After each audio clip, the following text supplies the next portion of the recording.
Well, good afternoon.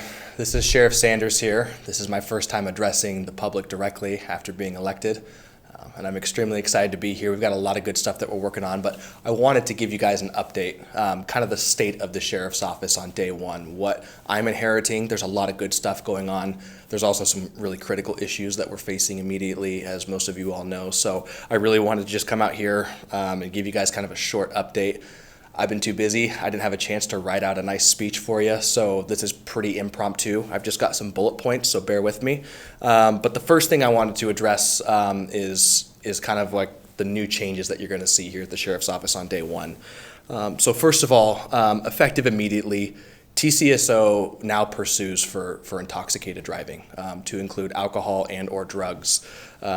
Just earlier today I was involved in a car chase, and I don't know how else to make it clear that if you drive intoxicated in Thurston County, our deputies will pursue you when necessary and reasonable.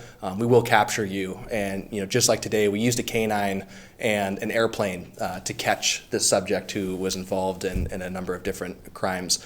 We will use our resources to capture you. So that has taken effect immediately. I wrote an email out to our staff January 1st at midnight. We are now pursuing intoxicated drivers and getting them off the road expeditiously to keep our community safe.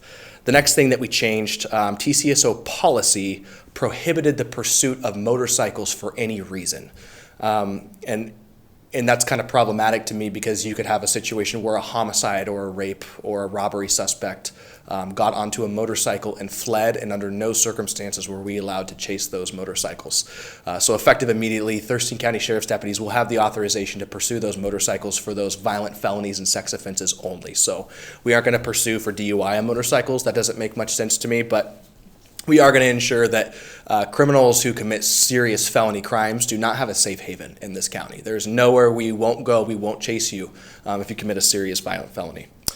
Another change that we made on day one, city agencies are now authorized to book for burglary at Thurston County Jail. This has been a booking restriction that's been active for almost 3 years now because of COVID, and we're getting to a point where we're starting to release some of those booking restrictions as the COVID virus wanes a little bit and public health restrictions relax. So effective immediately, the city agencies are now able to book their burglary suspects at Thurston County Jail, which I think is huge for public safety. We have to make sure that people that are committing felony burglary crimes are held accountable, at least on our end. So next up, we have funding for 2 DV specialists. I talked a lot early on about how important it is that we change our domestic violence response here at Thurston County Sheriff's Office.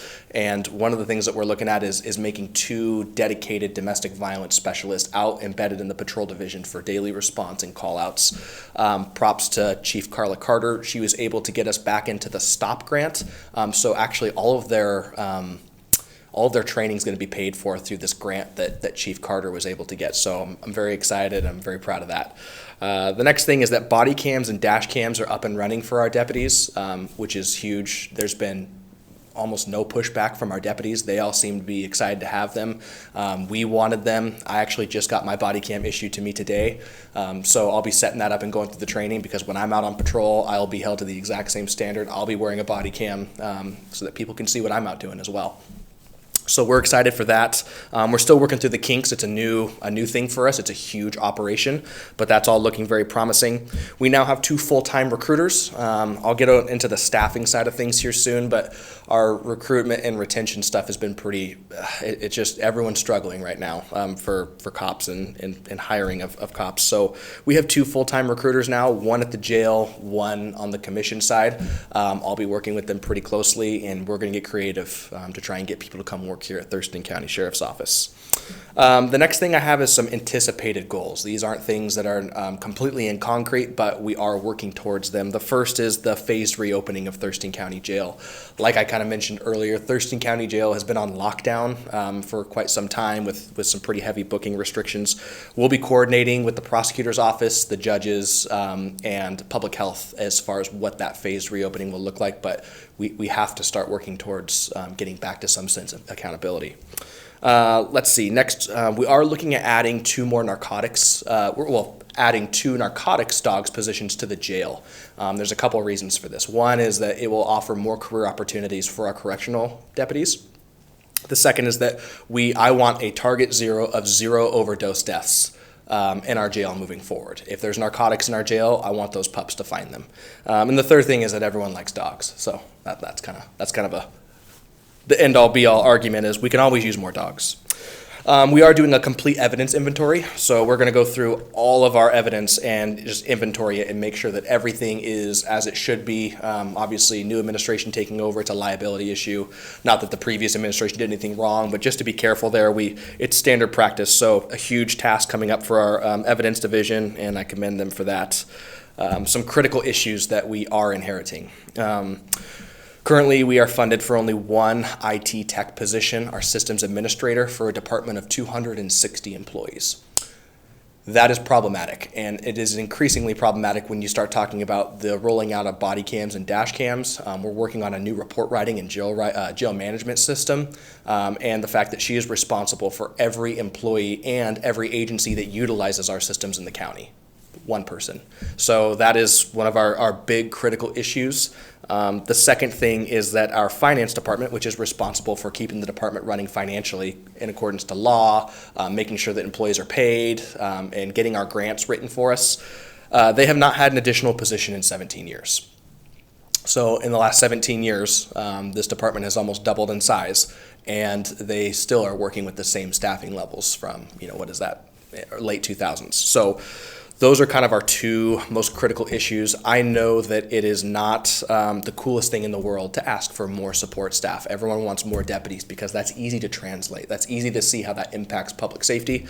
But I can tell you that after sitting down and listening to my employees, these are going to be two positions that we focus on immediately. We are going to work as hard as we can with the Board of County Commissioners to get these two positions funded. The next thing is that we have some anticipated legislative topics, and I want to keep you guys up to date. And this is not about Sheriff Sanders coming in and telling you guys how to vote or what you want to support and what you don't want to support. It's more about we just need more engagement. We need more engagement regardless of how you feel about the next 4 decisions that I'm putting out there as some anticipated legislative issues. I just ask that you get involved. So the first is the restoration of vehicle pursuits for law enforcement. This has been a pretty heavy topic. Our crime rate that we're currently experiencing can almost entirely be dedicated to the almost banning of vehicular pursuits. We're restricted to what we can pursue so tightly that it's really opened the scope of people just driving away from us. So the restoration of vehicle pursuits for law enforcement is up for legislative session this go around. The Blake decision, that is the decriminalization of narcotics. That is something that we'll be following pretty closely to see how the legislator wants to address this moving forward, and our job will be to comply with that as best we can. The next is the juvenile Miranda warning. I know they're trying to fix this. I don't have the statistics for you, but I can tell you anecdotally that we have taken a lot of juveniles to jail that probably didn't have to, but we couldn't talk to them with the new Miranda warning. The law states that we can't speak with them without an attorney present, even if the parents basically give permission. So that's an issue. We end up not being able to interview juveniles and get their side of the story, and it's problematic because really we don't want to take juveniles to jail, obviously. So the last is that there is a legislative bill coming up that is funding for recruiting and retention of police officers. So it allows the counties to basically pick a piece of the sales tax off that goes directly into recruiting and retention for police officers statewide.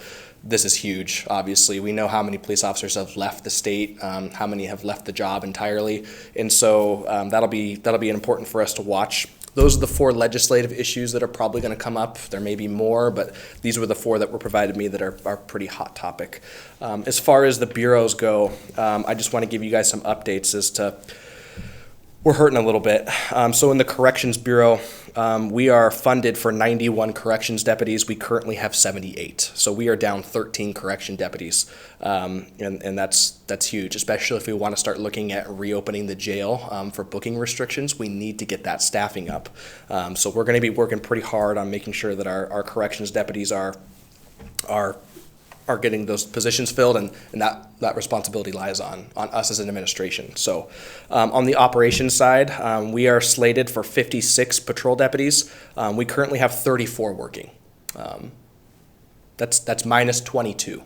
And so that's 34 patrol deputies actively working for an unincorporated population of approximately 150,000 in Washington state.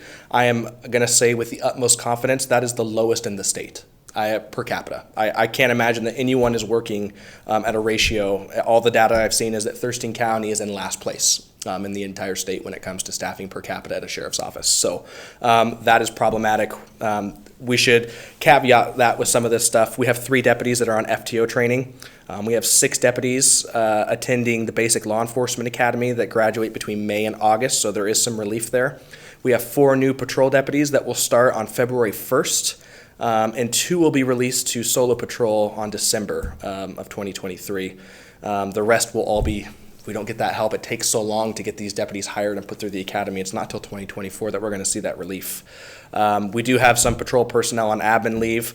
They're on extended training or on L&I leave. So out of those 22 vacancies, a lot of that is, in fact, people that are hired, but what we're actually seeing on the road is only 34 deputies. And so that's the number that I'm going to keep focusing on, because everything else is kind of difficult to track. So that's what I have for you. That's the state of the sheriff's office. That is what has been inherited on day one. Like I said, there's some really good stuff going on here. My predecessor did a good job of running this department for over a decade, and there's a lot of good things to build on.